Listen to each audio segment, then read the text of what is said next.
आज मी बनवणार आहे कोलिंब भाकरी। त्यासाठी कोलिंब भाजून घेतला, तो चाळणीने व्यवस्थित चाळून घेतला, म्हणजे त्यातला जो बारीक जो कचरा असेल का असेल तो निघून जाईल, त्याच्यामुळे कोलिंबची चव वाढेल। आता तो पाण्यात भिजवत ठेवला आहे मी 10 मिनिटासाठी।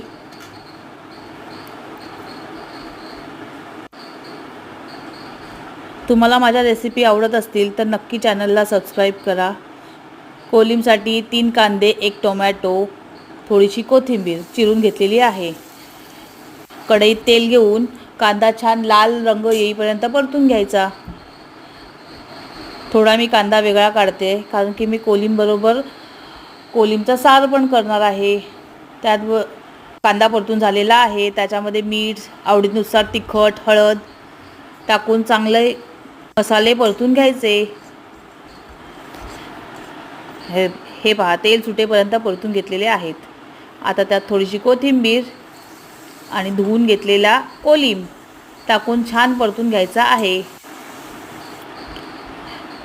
परतून झालाय कोलिंब, त्याच्यावर झाकण लावू आणि ताटावर थोडं पाणी ओतून ठेवू।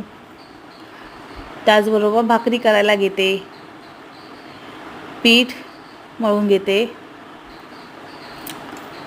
कोलिंब तेलात परतून झालेला आहे। आता त्यात टोमॅटो टाकून टोमॅटो मऊ होईपर्यंत तसाच परतून झाकण लावून ठेवून द्यायचं। तोवर माझा बाजूला सार पण झाला आहे। आपण आधी त्यात पाणी टाकणार नाही आहोत। भाकरी करायला घेतली। माझ्या रेसिपीज तुम्हाला आवडत असतील तर नक्की चॅनलला सबस्क्राईब करा।